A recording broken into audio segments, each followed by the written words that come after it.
Shalom saudaraku, berjumpa kembali bersama dengan saya Pendeta Jakob Setio, masih dalam program Sapa Jemaat di Rumah. Kali ini kita akan bersatu bersama-sama, mari kita berdoa. Bapa, kami rindu firman-Mu sungguh memberkati kami, dan biarlah melalui renungan firman itu kami semakin dikuatkan, diteguhkan di dalam pengiringan kami akan Engkau. Kami siap diberkati. Terpujilah namamu kekal selama-lamanya. Dalam nama Yesus kami berdoa. Haleluya. Amin. Firman Tuhan kali ini terambil dari Lukas pasal 4 ayat 12 sampai 13. Lukas 4 ayat 12 sampai 13 berkata, Yesus menjawabnya, katanya, ada firman, jangan engkau mencobai Tuhan Allahmu. Sesudah iblis mengakhiri semua pencobaan itu, ia mundur daripadanya dan menunggu waktu yang baik. Saudaraku, apa yang dapat kita pelajari dari peristiwa pencobaan Tuhan Yesus di padang gurun oleh iblis? Jika kita membaca keseluruhan cerita itu, mau memberikan kita pengertian bahwa ketaatan total kepada firman Allah adalah pukulan yang mematikan bagi pekerjaan si iblis. Tuhan Yesus melalui cerita itu ingin mengajarkan kepada kita bahwa ketaatan merupakan tembok-tembok yang dapat menutup celah yang dapat digunakan oleh iblis untuk menjatuhkan dan menghancurkan hidup anak-anak Tuhan. Cerita itu juga mengajarkan bahwa ketaatan memberikan kita kekuatan di tengah kondisi di mana situasi kritis yang dapat memberikan kita kemenangan terhadap godaan si jahat. Peristiwa pencobaan di padang gurun yang dialami oleh Tuhan Yesus itu, saudaraku, ternyata tidak berhenti sampai di situ, karena di sana dikatakan bahwa iblis sedang menunggu waktu yang tepat untuk kemudian mencobai Yesus. Itu artinya iblis tidak menerima kekalahannya. Karena itu ia akan mencari cara sedemikian rupa bagaimana dapat mencobai Yesus dan kalau bisa mengalahkannya. Nah, saudaraku yang dikasihi Tuhan, hal yang sama juga terjadi ke dalam kehidupan anak-anak Tuhan dewasa ini. Itu artinya pencobaan-pencobaan yang dialami oleh Tuhan Yesus di padang gurun juga dapat dialami oleh anak-anak Tuhan di masa kini. Adapun bentuk pencobaannya itu bisa sangat bervariasi.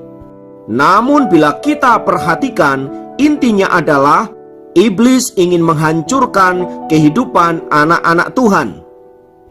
Bahkan sekiranya mungkin mereka menyeret anak-anak Tuhan untuk tidak taat kepada Allah dan meninggalkan Yesus. Itulah sebabnya, saudaraku, berbagai-bagai cara dipakai oleh iblis untuk menggodai kita dan ujungnya dapat menjatuhkan kita dan membuat kita meninggalkan Tuhan Yesus. Godaan itu bisa saja dari sisi kesehatan, sakit penyakit, atau dari sisi ekonomi, masalah keuangan, masalah finansial, bisnis, dan lain sebagainya. Atau juga bisa terjadi dari masalah-masalah keluarga, hubungan suami istri yang tidak harmonis, hubungan orang tua anak yang krisis, serta hubungan saudara bersaudara yang mengalami masalah. Semua itu adalah pintu dan celah yang bisa dipakai oleh iblis untuk menghancurkan anak-anak Tuhan.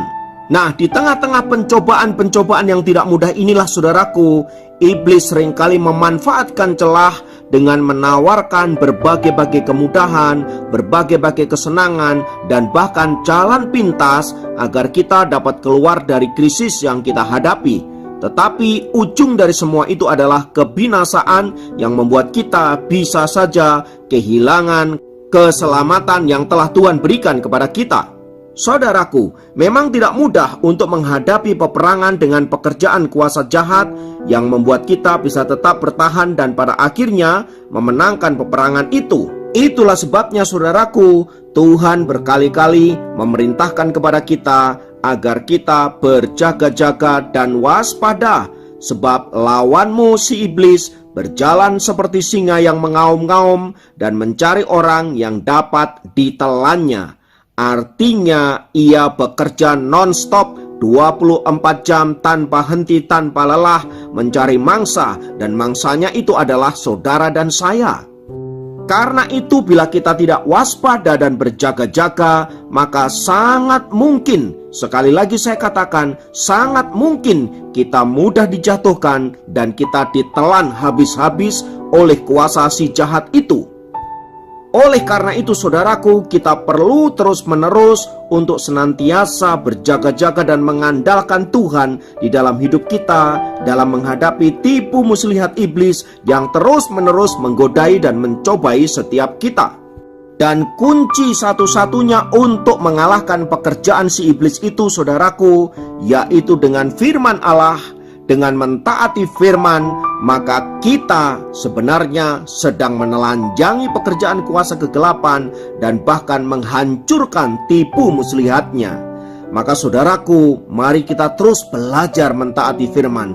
Kalau kita gagal, belajar lagi. Kita gagal, bangkit, belajar lagi. Dan terus menerus sampai pada akhirnya kita menjadi pribadi yang menang, yaitu orang-orang yang teguh berdiri mentaati firman Allah yang hidup, yang telah dikatakan Allah melalui Alkitab yang kita miliki itu. Karena itu saudaraku, isilah setiap hari hidupmu dengan firman Allah. Mulailah harimu setiap pagi dengan membaca firman, dengan merenungkan firman Allah. Mungkin dengan cara seperti sekarang ini, melalui Sapa Jemaat, saudara mulai belajar firman, saudara mulai merenungkan firman, dan mulai bergantung kepada Allah dengan cara kita mentaati firman-Nya. Dengan begitu saudaraku, saya percaya iblis tidak akan pernah punya celah untuk mengalahkan kita, karena kita adalah orang-orang yang mentaati firman-Nya. Karena itu, mari kita memulai hidup kita dengan firman dan senantiasa mentaatinya. Kiranya firman Tuhan ini memberkati saudara dan meneguhkan saudara serta menguatkan kita semua, menjadikan kita anak-anak Tuhan yang berkemenangan. Mari kita berdoa.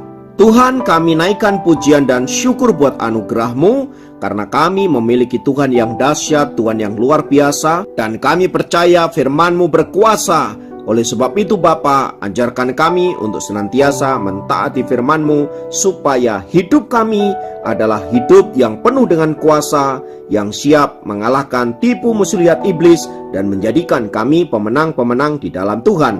Terima kasih Bapakku, terpujilah nama-Mu. Dalam nama Yesus kami berdoa, haleluya, amin. Demikian program Sapa Jemaat kali ini. Sampai jumpa dalam program Sapa Jemaat yang lain. Tuhan Yesus memberkati.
Janji-Mu yang menghidupkanku, hanya pada-Mu Tuhan ku berseru, dan mataku tertuju pada-Mu. Kau selalu punya cara untuk menolongku. Kau selalu punya jalan keajaiban-Mu. Kau dahsyat dalam segala perbuatan-Mu, dan ku tenang di dalam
ku